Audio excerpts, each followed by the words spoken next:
네, 여러분의 주식 이야기 여의주 오늘도 돌아왔습니다. 자, 어제는 시장 상황이 정말 어려웠죠. 이 종목들이 일제히 우수수 떨어지는 그런 상황 가운데 이 오후장에 접어들면서 극명하게 테마주 그리고 그렇지 않은 종목들의 희비가 교차되는 상황이었습니다. 그래서 오늘 여의주 주제는요, 이렇게 잡아봤습니다. 개인 투자자들의 돈이 테마로 몰리는 중이다. 마귀상어다, 히토류다. 과연 이러한 테마는 얼마나 더 이 장세가 이어지게 될까요?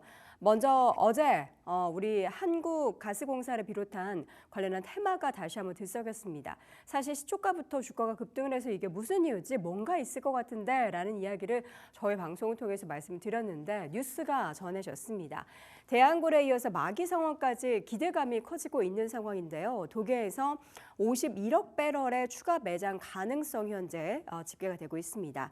지도를 보시면요. 여기 대왕고래와 마귀상어가 추정이 되고 있는 그 위치입니다. 이게 대왕고래나 마귀상어가 자주 출범이 된다라고 해서 이런 이름을 붙인 거고요. 저희가 지금 계속해서 시추에 관련해서 모멘텀을 받고 있는 그런 지역이 바로 이 지역인데요. 동해 심해 가스전 개발 사업인 대왕고래 프로젝트 지금 계속해서 진행 중이라는 거 여러분도 알고 계시죠? 저기 방금 전에 보여드렸던 이 울릉부지에 최대 51억 7천만 배럴의 가스와 석유가 추가적으로 매장돼 있을 가능성에 대한 보고서가 제출이 됐습니다. 정부는 그래서 전문가 팀을 구성해서 보고서 내용에 검증 절차를 착수했다라고 하고요. 내용을 보면은 추가 분석을 해봤더니 추가 매장 가능성이 있다더라.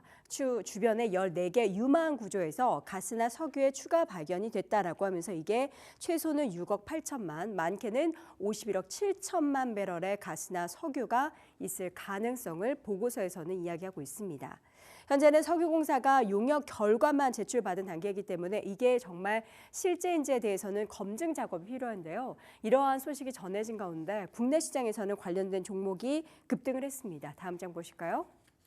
용역 보고서가 공개가 되자 주식시장에서는 테마가 형성이 됐고요. 대왕고래 후속, 마귀상어까지 기대감이 펼쳐지고 있습니다.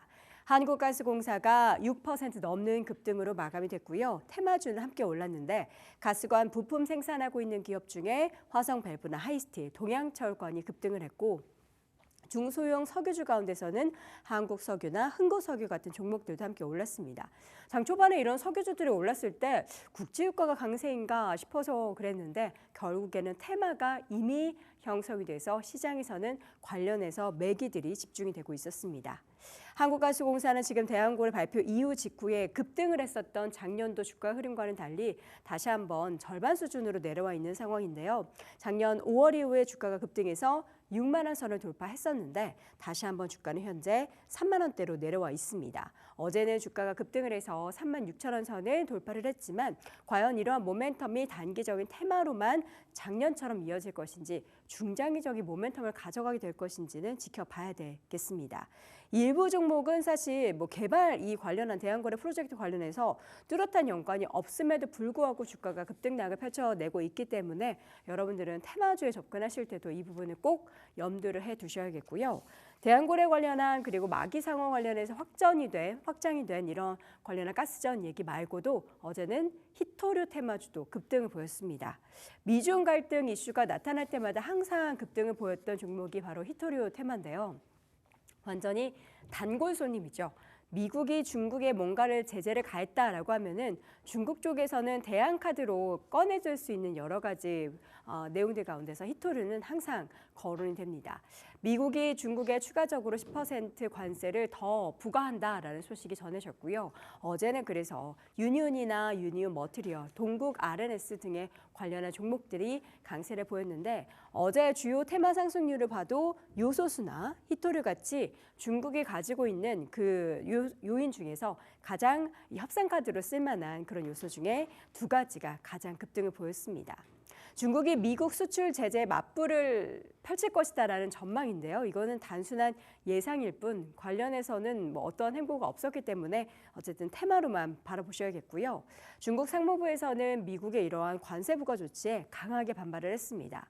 펜타닐 관련한 내용은 우리가 원료가 있다라고 해도 그 펜타닐 관련한 마약에 대한 이런 일들은 미국 내의 일이다. 왜 우리에게 그 책임을 부과하느냐 등의 반발을 하고 있고 세계 무역기구 WTO에 관련한 내용을 제소하겠다라고 중국 쪽에서는 밝히고 있습니다.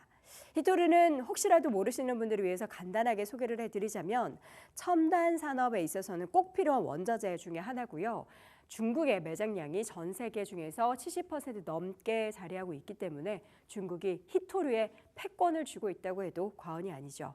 그리고 어제 테마주 가운데서는 이런 히토류 관련한 종목뿐만 아니라 공구먼 같이 빅사이즈 의류를 판매하는 그 기업의 주가가 올랐는데요.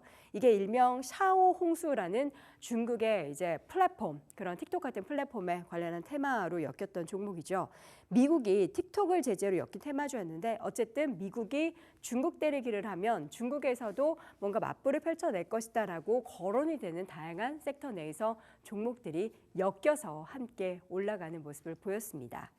자, 그렇다면 지금 다시 한번 빠른 테마주 장세가 이어질까요? 1월에 전체적으로 좀 시장이 레벨업이 되는 그런 상황 속에서는 전반적인 시장 분위기가 주도주를 찾고 같이 올라가는 종목을 찾았다면 빠른 테마주 장세에서는 정말 박자를 잘못 맞추면 수익 내기를 참 어려운 그런 장세인데요. 지금 딥시크 그리고 관세 정책 전쟁이 촉발한 증시의 조정에 관련한 대책은 과연 빠른 순환매밖에 없는지, 빠른 테마주 장세밖에 없는지 개인이 지금 상황에서 계속 증시 하락에 베팅을 하고 있다고 합니다. 최근에 레버리지 상품을 팔고 리버스 펀드를 매집하고 있다고 하는데요. 리버스 마켓 유형의 펀드는 파생 상품을 활용해서 지수나 개별적인 종목을 역으로 추정을 합니다. 이 말인즉슨 관련한 펀드에 자금이 유입된다. 시장이 하락에 대한 방향을 개인들이 보고 있다라는 거겠죠. 관련한 펀드의 설정액이 올해 들어서 1조 1,200억 넘게 유입이 되고 있다라고 합니다. 지금 상황 속에서는 딥시크발 우려도 있고 여기에 관세 영향까지 더불어서 있는 상황이기 때문에 미중 갈등 관련한 테마주로만 자금이 유입이 될 텐데 이런 양세가 당분간 더 이어지게 될지 아니면 생각보다 오늘 유예 얘기와 함께 빠르게 끝나게 될지는 속단할 수가 없습니다. 그러나 시장에서는 당분간 테마주로 쏠릴 가능성, 그 자금의 흐름을 지켜볼 만하다라는 분석도 나오고 있으니까요. 여러분들 투트랙 하셔야죠. 오늘 과연 단기적인 그 관세 유예 관련해서는 다시 한번 기대감을 반등하는 종목들도 저가면서 했던 종목 잘 확인해 보시고 테마도 계속해서 불거질 예정이기 때문에 테마 쪽에서도 과연 이런 것들이 실체가 있는지 그리고 수급이 계속해서 유입되는지 여부도 체크해 보시기 바랍니다. 자, 이렇게 해서 오늘 여도오늘 주식 이야기 여의주에서는 최근 급등하고 있는 테마주 이야기를 나눠봤습니다.